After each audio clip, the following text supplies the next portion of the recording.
সংযমতার মাসে উত্তপ্ত মধ্যপ্রাচ্য। আমেরিকা ইসরায়েলের যৌথ হামলায় ইরানের একাধিক সরকারি দপ্তর ক্ষতিগ্রস্ত হয়েছে। পাল্টা পশ্চিম এশিয়ায় একের পর এক মার্কিন ঘাঁটি লক্ষ্য করে হামলার দাবি ইরানেরও। ইরানের হামলার জেরে কাঁপছে কাতার, আবুধাবি ও বাহরাইন। আমেরিকা এবং ইসরায়েলের বাহিনী তেহরানে অভিযান চালানোর পরে গোটা পশ্চিম এশিয়া জুড়ে ছড়িয়ে পড়েছে সামরিক উত্তেজনা। দক্ষিণ ইরানের সেনা ঘাঁটি লক্ষ্য করে আমেরিকা ইসরায়েলের ক্ষেপণাস্ত্র হামলার খবর। ইসরায়েলের আক্রমণে নিহত ইরানের প্রতিরক্ষা মন্ত্রী আমির নাসিরজাদে। ইরানের মিনার শহরে গুরুতরভাবে ক্ষতিগ্রস্ত একটি স্কুল ভবন, মৃত্যু অন্তত 40 ছাত্রীর বলে খবর। মধ্যপ্রাচ্যে সকল বিমান বাতিল করল এয়ার ইন্ডিয়া।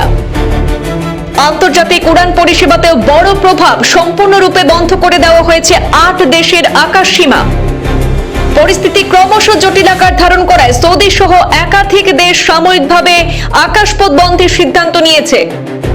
সংঘাতের আঁচ পৌঁছেছে তেল আভিভেও।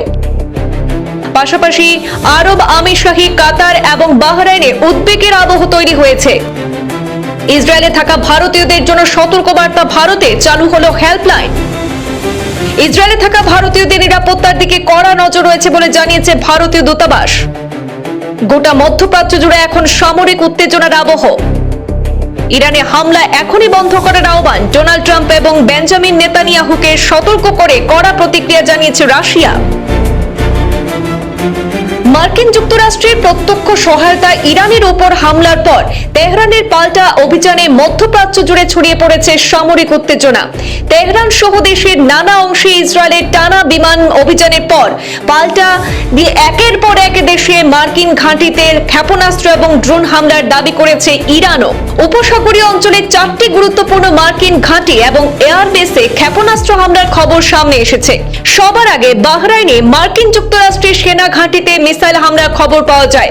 এরপর সংযুক্ত আরব আমিরশাহীর আবুধাবি, কুয়েত, কাতারের বিভিন্ন বায়ুসেনা ঘাঁটিতে ইরানের মিসাইল আঘাত হেনেছে বলে দাবি। হামলার খবর এসেছে জর্ডান থেকেও। হামলার পর বাহরাইনে সতর্কতামূলক সাইরেন বাজানো হয়। একের পর এক মার্কিন সেনা ঘাঁটি লক্ষ্য করে ইরানি হামলার জেরে মধ্যপ্রাচ্য জুড়ে উদ্বেগজনক পরিস্থিতি তৈরি হয়েছে। মধ্যপ্রাচ্য জুড়ে উত্তেজনাকর পরিস্থিতিতে কুয়েত এবং সংযুক্ত আরব আমিরাতে সাময়িকভাবে আকাশপথ বন্ধ রাখা হয়েছে। জর্ডান, কাতার এবং ইউএইতে সেখানে মার্কিন দূতাবাস কর্মীদের শেল্টার ইন প্লেস নির্দেশ জারি করা হয়েছে।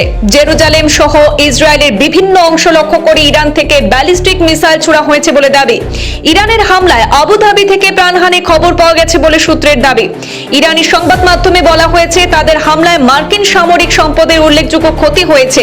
যদিও ইসরায়েলের দাবি যে ইরান থেকে ছোড়া বেশ কিছু ক্ষেপণাস্ত্র মাঝপথে প্রতিহত করা হয়েছে। বিশেষত কাতারে প্রতিরক্ষা ব্যবস্থা সক্রিয় ছিল। হতাহতের সংখ্যা বা প্রকৃত ক্ষয়ক্ষতির পরিমাণ এখনো স্পষ্ট নয়। তবে ইরানের মিনার শহরে গুরুতরভাবে ক্ষতিগ্রস্ত হয়েছে এই হামলায় একটি স্কুল ভবন। সেখানে মৃত্যু হয়েছে অন্তত 40 পড়ুয়ার, এমনটাই খবর পাওয়া যাচ্ছে। এছাড়াও ইসরায়েলের আক্রমণে নিহত হয়েছেন ইরানের প্রতিরক্ষা মন্ত্রী আমির নাসিরজাদে, এমনটাও কিন্তু খবর পাওয়া যাচ্ছে। বাহরাইনে মার্কিন নৌবহরের সদর দপ্তর, সেখানে ইরানের ব্যালিস্টিক মিসাইল হামলার একটি ভিডিও সামনে এসেছে বলে জানা গেছে।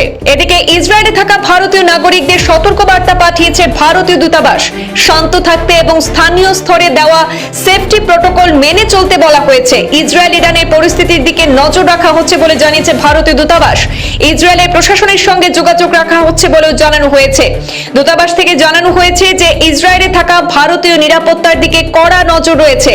নিরাপত্তার কথা ভেবেই একটি হেল্পলাইন নম্বর দেওয়া হয়েছে। যে কোনো প্রয়োজনে যে কোনো সময় এই হেল্পলাইন নম্বরে যোগাযোগ করা যাবে। যে হেল্পলাইন নম্বরগুলো চালু করা হয়েছে সেগুলি হচ্ছে 972547520711 এবং 972543278392। এছাড়াও হেল্পলাইন ইমেল চালু করা হয়েছে। সেই ইমেল এবং হেল্পলাইন নম্বরগুলো চালু করা হয়েছে। এইগুলিতে যে কোনো প্রয়োজনে যে কোনো সময় সব হেল্পলাইন নম্বর এবং হেল্পলাইন ইমেলে যোগাযোগ করা যাবে।